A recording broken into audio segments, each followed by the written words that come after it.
नमस्कार, मैं जितेंद्र कुमार। आप देख रहे हैं स्टडी सफर तक। दोस्तों, इस स्टडी सफर तक के बिहार स्पेशल एपिसोड के अंदर बहुत सारी बात आप जानने वाले, बहुत कुछ डिकोड करेंगे। बहुत सारी ऐसी परिस्थितियां जो बिहार की राजनीतिक गलियारों के भीतर मौजूदा वक्त में पैदा हुई है, उसके ऊपर एक बड़ी चर्चा करेंगे हम। और इस वीडियो में आप बने रहिएगा, वीडियो को लाइक कर लीजिएगा, चैनल को सब्सक्राइब भी कीजिएगा और वीडियो को शेयर भी कर दीजिएगा। दोस्तों, बिहार की राजनीतिक गलियारों में मौजूदा वक्त में, यूं कहे पिछले कुछ दिनों से जिस प्रकार से बिहार की राजनीति के अंदर तमाम सारी चीजें चल रही है, तमाम सारे घटनाक्रम चल रहा है, ट्विटर के माध्यम से, फेसबुक पोस्ट के माध्यम से, जिस प्रकार से बढ़ती उम्र में क्या कुछ छोड़ देना चाहिए, इसकी सलाह मशवरा दी जा रही है जेडीयू के एक दिग्गज नेता की तरफ से। और उस सलाह कितनी काम किया, उस सलाह के पीछे क्या दिल्ली के भीतर कोई मेल मुलाकातों का दौर चलता है?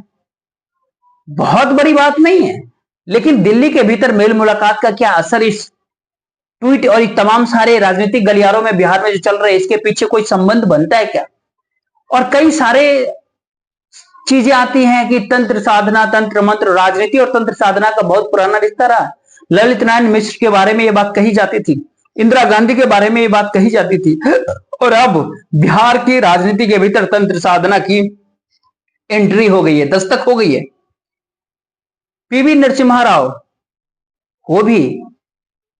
अब सवाल है कि बिहार के भीतर जो पिछले कई दिनों से जो खेल चल रहा है, ट्विटर के माध्यम से, फेसबुक के माध्यम से, लेकिन सवाल यह उठता है मौजूदा वक्त में कि ये अशोक चौधरी जो ट्वीट करते हैं, ये कौन, इनके पीछे क्या अशोक चौधरी का पूरा पर्सनली ये ट्वीट था या किसी का फोर्स था करवाने का? इस तरह के जो बयान आते हैं, जो ट्विटर के माध्यम से, जो अशोक चौधरी ने एक तरह से हमला बोला अपनी ही पार्टी के ऊपर, वो यूं ही हमला नहीं बोला, दिल्ली, उनके दिल्ली यात्रा के बाद इस तरह का बयान आना और इस तरह का कहना कि मुंबई से किसी मित्र ने भेजा, उसको शेयर कर दिया, ट्वीट कर दिया।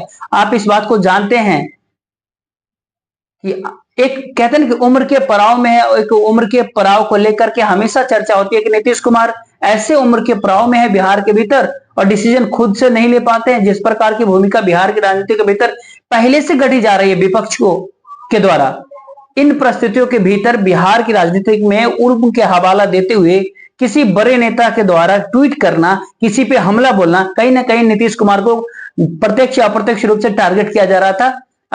बाद में बाकी चीज जो भी आप कह ले, लेकिन एक बात तो समझना पड़ेगा कि जेडीयू के भीतर इस बात को काफी गंभीरता से लिया गया। जेडीयू के मुख्य प्रवक्ता जो होते हैं और मंत्री नीरज कुमार ने इसके ऊपर तुरंत बिना समय गवाए, बिना समय लिए इसके ऊपर जो है काउंटर करते हैं। अशोक चौधरी को जो है सो उनके बयान के ऊपर प्रहार करते हैं, प्रतिक्रिया देते हैं। उसके बाद देखिए सीक्वेंस, देखिए कि ट्वीट करते हैं, ट्वीट करने के बाद नीरज सिंह का बयान जारी होता है। नीरज कुमार का जैसे ही बयान जारी होता है, उनके बयान के बाद आनन फानन में मुख्यमंत्री तलब कर देते हैं और मुख्यमंत्री आवास में अशोक चौधरी पहुंचते हैं। और अशोक चौधरी, ऐसा कहा भी जाता है, जिसका मतलब नीतीश कुमार और अशोक चौधरी के बीच जो भी लोग वहां पे रहे होंगे, कोई तीसरा व्यक्ति रहा नहीं होगा, आपस में हुई थी बातों हो रही होगी, लेकिन जो सोर्सों के मुताबिक जो खबर मिलती है, जो इन बातों को लेकर के नीतीश कुमार ने काफी नाराजगी व्यक्त किया अशोक चौधरी के सामने में। क्या आप उजुल जुलूल बातें करते रहते हैं, उजुल जुलूल बयान देते रहते हैं, उजुल जुलूल ट्वीट करते रहते हैं? और ये मुख्यमंत्री आवास के बाहर आकर के अशोक चौधरी ने कहा कि नीतीश कुमार हमारे मानस पिता हैं, हम उनके पुत्र हैं। तो भैया, आप पुत्र हैं, वो पिता हैं, तो फिर किस तरह के कलयुगी पुत्र के पिता के ऊपर हमला कर रहे हैं? उनको सलाह दे रहे हैं कि उनकी उम्र का हवाला दे रहे हैं कि उम्र बढ़ते उम्र के कारण क्या क्या छोड़ देना चाहिए? क्या ऐसे सलाह मशवरा दे रहे हैं कि पिता का उम्र हो गया, आप सीएम पद से इस्तीफा दे दिए? भारतीय राजनीति के भीतर क्या ऐसे कई ऐसे बड़े बड़े मौके आपने देखा होगा, सुना होगा कि पुत्र ने पिता को राजनीति में गच्चा दे दिया। चंद्रबाबू नायडू और उनका NT Ramarao, father in law थे उनके, वो फादर इन लॉ थे। और आपको मालूम, मुलायम सिंह यादव से अखिलेश यादव ने राष्ट्रीय अध्यक्ष का कुर्सी कैसे लिया? आपको मालूम होगा। विजय राज सिंधिया हो, माधवराव सिंधिया का क्या रिलेशन रहा था?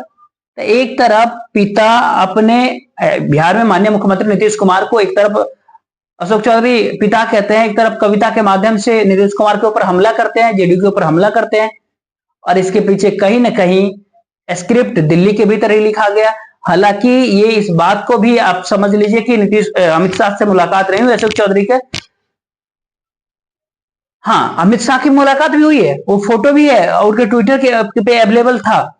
लेकिन इस पूरे प्रकरण के भीतर इस तरह से हालिया मुलाकात नहीं हुई। 9 अगस्त की मुलाकात उनकी हुई थी। लेकिन तमाम सारे वीडियोज के अंदर आपने देखा होगा कि आखिर बिहार के राजनीतिक गलियारों को लेकर के क्या कुछ सोचते रहते हैं, देश के सर्वोच्च पद पे रह करके इन दिनों तमाम सारी चीजें ऐसे उलट पुलट करते हैं। भारतीय जनता पार्टी के साथ मिलकर के कहे या फिर भारतीय जनता पार्टी के खेमे में रहते हुए कहे, आखिर नीतीश कुमार के ऊपर इस तरह का तंज कसना वही नीतीश कुमार के पार्टी के बड़े नेताओं के द्वारा। नीतीश कुमार बिहार में कोई हल्के नेता नहीं है कि कोई कुछ कहा और तुरंत वो कार्रवाई कर दे। कार्रवाई तो इस बयान से पहले जो एक राज्य कार्यकारिणी जो उस सूची के अंदर देखा होगा उसमें अशोक चौधरी का नाम नहीं होता। तो इस तरह के गाहे बगाहे बिहार की राजनीति में नीतीश कुमार के ऊपर किताब लिख करके तमाम ऐसी चीजों से नीतीश कुमार को मनाने की प्रयास किया जा रहा है। तो वो नहीं मान रहे। दिल्ली यात्रा पे होते हैं अशोक चौधरी, किससे बात हुआ, किसने इशारा दिया, किसने समझाया कि भाई आपको इस तरह से हमला बोलना है। ये पर्दे के पीछे का पूरा स्क्रिप्ट होता है। लेकिन ये बात बिल्कुल मौजूदा वक्त में सही है कि जेडीयू के अंदर सब कुछ बिहार के भीतर सामान्य नहीं है। अशोक चौधरी के बयान और बयान के तुरंत बाद जेडीयू के मुख्य प्रवक्ता नीरज कुमार का अशोक चौधरी के बयान के ऊपर एक तरह से प्रक्रिया, एक तरह का तीखा हमला, ये कहीं ना कहीं ये साफ करता है कि जेडीयू के अंदर बिहार के भीतर बिहार की राजनीति में सब कुछ सामान्य नहीं चल रहा है। ये सबसे बड़ी बात है।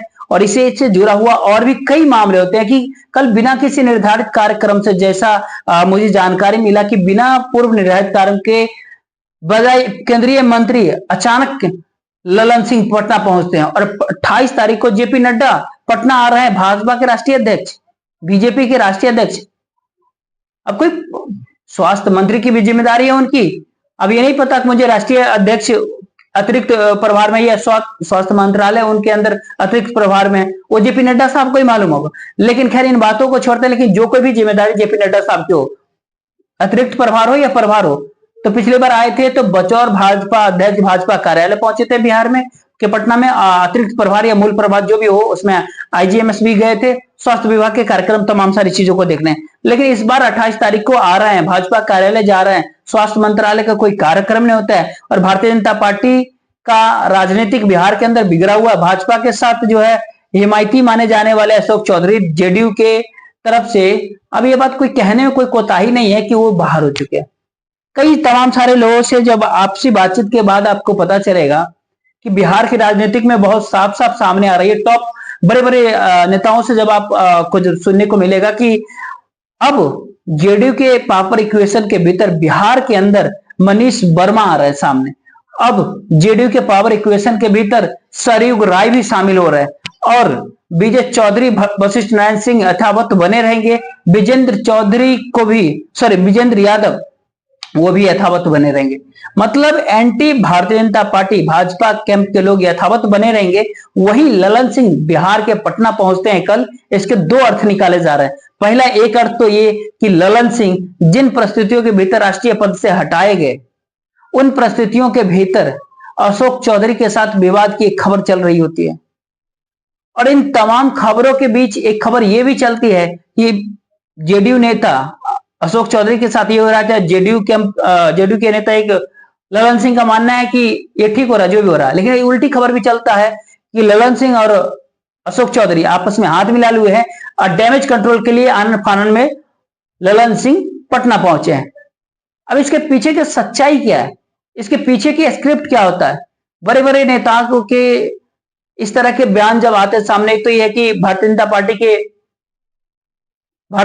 पार्टी के नेता जेपी नड्डा का दूसरा यात्रा होगा और ऐसे में भारतीय जनता पार्टी के राष्ट्रीय अध्यक्ष का एक महीने में किसी राज्य के भीतर कोई दूसरा दौरा हो, वह भी उनके विभाग से जुड़ा हुआ ना हो, तो इस बात का संकेत ये होता है कि जो गठबंधन होता है उसके भीतर सब कुछ सामान्य नहीं चल रहा होता है। और उसके पीछे तर्क होता है, कारण होता है, फैक्ट्स होता है, तथ्य होता है। चाहे भारतीय जनता पार्टी कोटे के संबंधित कोई कार्यक्रम हो, उसमें जेडीयू के नेता नहीं शामिल होते हैं, या फिर जेडीयू के कोई कार्यक्रम हो उसमें बीजेपी के नेता शामिल होते हैं, या फिर जिस तरह के प्रोग्राम या जिस तरह की मॉनिटरिंग की जा रही हो या अध्यक्षता की जा रही हो, उसके भीतर और तमाम सारे विभाग, और विभाग जो होता है भारतीय जनता पार्टी कोटे का होता है, जैसे पर्यटन विभाग का आप काउंट कर सकते हैं, या फिर पथ निर्माण विभाग का काउंट कर सकते हैं। इस सितंबर के अंदर भी एक खबर देखे होंगे, उसमें दोनों मुख्यमंत्री ने होते हैं। सामान्य प्रशासन की जो बैठकें होती है, सामान्य प्रशासन की जो बैठक होती है, उसके भीतर कौन नहीं होते हैं? तो जो लेकिन दोनों डिप्टी सीएम नहीं होते। तो इस तरह के से कहीं ना कहीं बिहार की राजनीतिक में एक ऐसा लगता है कि कॉन्फ्लिक्ट है जेडीयू और भारतीय जनता पार्टी के बिहार के गठबंधन के भीतर, और इसका रिफ्लेक्शन है कि तमाम जो बैठकें लगातार हो रही है विभाग का, मंत्रालय का, या अन्य कोई भी बैठक, उसमें जो है कहीं ना कहीं बिहार के जो गठबंधन के नेता है वो एक दूसरे के बैठक में शामिल नहीं हो रहे हैं। और ऐसे में राष्ट्रीय अध्यक्ष भारतीय जनता पार्टी के जेपी नड्डा एक बड़े शख्सियत है, बीजेपी जैसे पार्टी के राष्ट्रीय अध्यक्ष है, उनका एक ही माह में बिहार का 2 बार कार्यक्रम बना, वो भी जब हरियाणा के भीतर हरियाणा के भीतर चुनाव चल रहा हो विधानसभा, जम्मू कश्मीर के भीतर विधानसभा का चुनाव चल रहा हो, जो कहीं ना कहीं मायने मतलब तो है। और दूसरी बात यह है कि मौजूदा वक्त में जब ललन सिंह अध्यक्ष थे, जब वो अध्यक्ष थे, तो उस समय अशोक चौधरी से ललन सिंह के संबंध अच्छे नहीं थे। संबंध क्यों अच्छे नहीं थे, ये बात आपको भी पता है, बिहार वासियों को पता है। अशोक चौधरी उस समय उस वक्त आखिर किस जिले के प्रभारी थे, उनको कहां से हटाया गया? जहानाबाद सीतामढ़ी का उनको प्रभारी बनाया गया था। आपने देखा होगा बरबीघाट विधानसभा को लेकर के किस प्रकार से ललन सिंह और अशोक चौधरी के भीतर तू मैं हो गया, जदयू कार्यालय के भीतर ही। अब जो पावर इक्वेशन जो बन रहे हैं, अब एनडीए सत्ता में आती है, फिर जदयू का अध्यक्ष बदलता है, फिर रिप्लेसमेंट होता है। अब ऐसे में ललन सिंह जो है मोदी दरबार के भीतर अपना कद को बड़ा करना चाहते हैं, इसके तुलना में संजय झा के तुलना में। और इधर एक तरफ और आप देख सकते हैं कि समस्तीपुर के भीतर लोकसभा चुनाव के अंदर कौन जीता है? अशोक चौधरी की बेटी शांभवी चौधरी, और वो भी लोजपा के टिकट पे, जो बिहार विधानसभा चुनाव 2020 में जेडीयू की पार्टी को तीसरे नंबर की पार्टी बना दिया। तमाम है बिहार के राजनीतिक खेल में बहुत खेल चल रहा है। नेक्स्ट वीडियो लेकर के आएंगे, इस पे तमाम सारी जानकारी को इकट्ठा करके। जय हिंद, जय भारत।